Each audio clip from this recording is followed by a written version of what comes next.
Yo, good morning. I guess, yeah, it is good morning. Sorry, I don't usually do these this early. Good morning. Welcome to another episode of A Chapter a Day to Keep the Devil Away. I am Tinayeshe, and this is the place where we read a chapter of the Bible together every day until we finish the whole thing. Yes, I'm wearing the same outfit as yesterday. Pro tip, if you want to keep your laundry output relatively low, yesterday's clothes don't make for great today's clothes, but yesterday's clothes are great for today's workout clothes, so I'm gonna go for a walk, sweat a little bit, and then I'm gonna change into actually today's clothes, if that makes sense. Gotta think smart.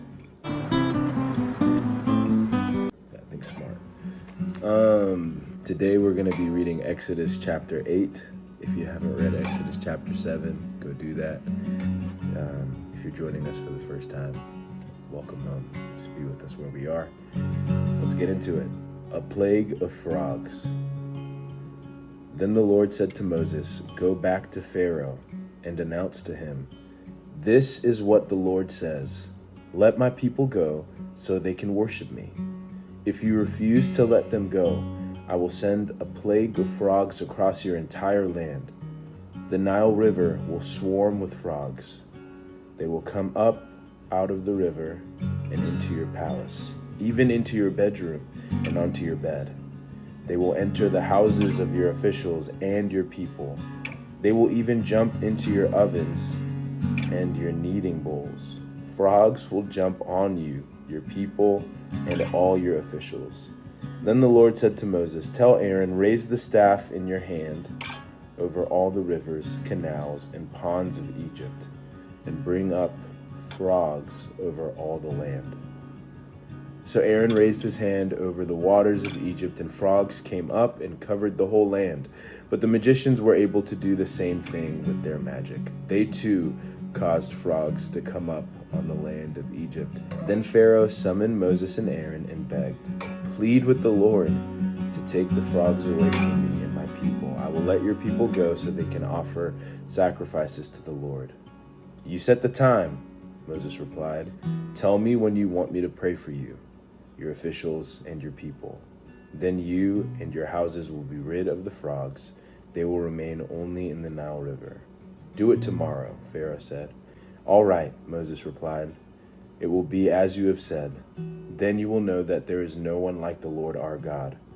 The frogs will leave you and your houses, your officials, and your people. They will remain only in the Nile River.'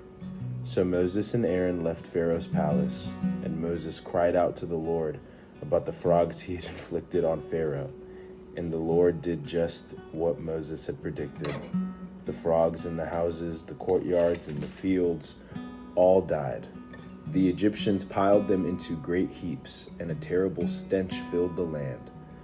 But when Pharaoh saw that relief had come, he became stubborn. He refused to listen to Moses and Aaron, just as the Lord had predicted.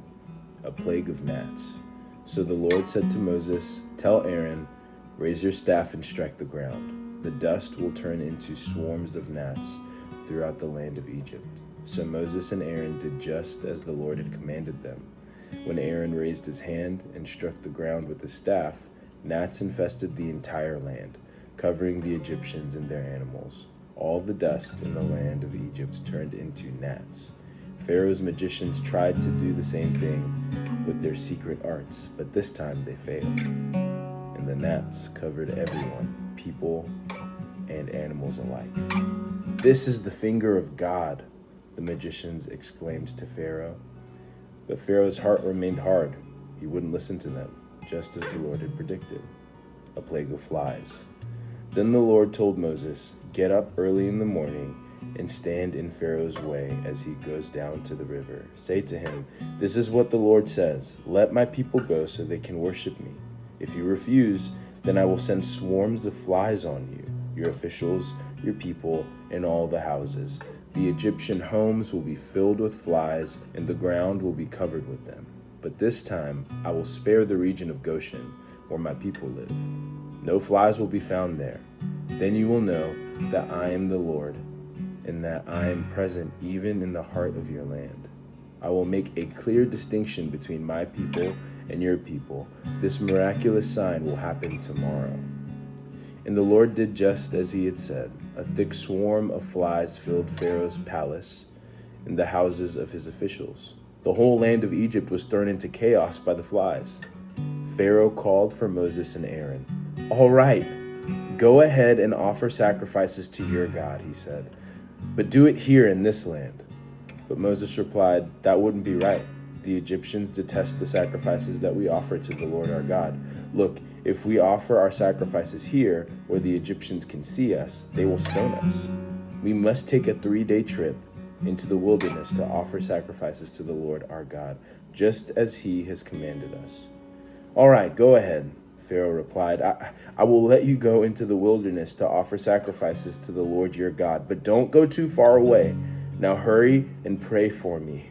Moses answered, "As soon as I leave you, I will pray to the Lord, and tomorrow the swarms of flies will disappear from you and your officials and all your people. But I am warning you, Pharaoh, don't lie to us again and refuse to let the people go to sacrifice to the Lord." So Moses left Pharaoh's palace and pleaded with the Lord to remove all the flies. And the Lord did as Moses asked, and caused the swarms of flies to disappear from Pharaoh, his officials, and his people. Not a single fly remained, but Pharaoh again became stubborn and refused to let the people go. Takeaways. Gnats, frogs, and flies. We got blood in the water, and then the first one was like a sign with the snake. I think the frogs would freak me out the most. I am a large man. I do not scare easy. Frogs and like things that just move in a way that's like unpredictable kind of just stress me out. Like sometimes birds, they're a little too skittish for me, you know. The other ones that are skittish, like, you know, prey kind of have to be skittish because, you know, they're prey and predators be out there. But still, the skittishness, like I ain't trying to do nothing to you, but I guess there are hunters out there in the world that do be trying to do things. But like, no disrespect to the hunters out there. We thank you, you know, go get you some venison. Like the skittishness, it just kind of freaks me out and then makes me skittish, you know. I'm like, what you gonna do, you know? So frogs would stress me out. I think gnats would drive me crazy because all I can imagine is like when you're outside and you're sweaty and then there's that like pillar of gnats and you're like, you take an inhale and then the gnats go up your nose. Ugh, it's the worst. Okay, flies would annoy me, but I feel like flies would just be a nuisance. Blood in the water, that just feels terrible. Also, I always forget that for some of these plagues, the Israelites were going through it as well. Like, it was affecting everybody up until the gnats, I think, which is so wild. I'm like, yo, if I was them, I'd be like, yo, bro, like, we aren't the bad guys here. Deal with the ops, man. Deal with the ops. So it's interesting to see the point where the distinction happens. Yeah, there's a lot going on, and I think I am interested to hear people's thoughts on God's kind of active participation in the hardening of Pharaoh's hearts, or the hardening of Pharaoh's heart, rather. Yeah, I'm interested to hear you guys' thoughts and wisdom there. I don't have a ton of thoughts. I think there is an element of God allowing us to go deeper into where our heart is like taking us sometimes. But then I also know God to be merciful and gracious. And so that through line, or that dance between mercy, grace, compassion, and justice, and wrath, and all those things. It's a mystery how all of those things work in conjunction, and how and where God is actively and I guess passively in certain instances and stories and in our lives. I don't know. I do not know. But I'm excited to hear your thoughts if you share them in the comments. Okay, that is all I got for today. I love y'all. Peace.